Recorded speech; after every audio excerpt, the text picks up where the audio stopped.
I gotta put an oil filter housing here. That's gonna be a pain. I got a rack full of steel.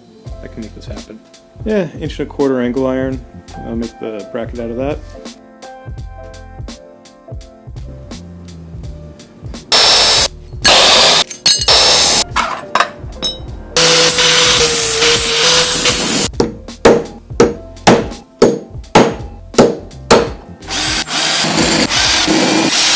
Yeah, just brute force my way through that shit. You can't smell it. This is all vinegar. And the reason we're going to use vinegar is to take off the mill scale. My favorite way to remove mill scale. Will not eat your hand. It takes a little bit of time, but works out nicely. The next day. Yeah. R.I.P. cheap camera.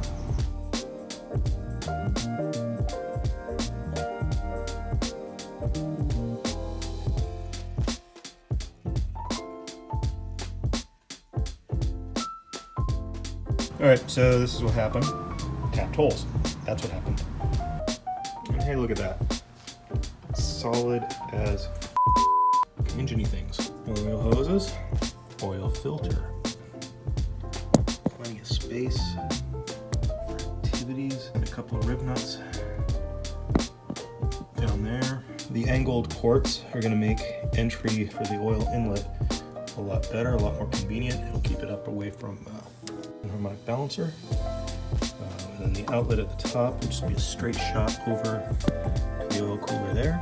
So I'll replace the thermostatic plate down there with a takeoff that doesn't have a filter port. Yeah, looks alright painted up.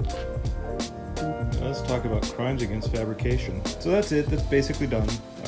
Painted just a quick coat of black, bevel off the edges, angle cut the edges, whatever.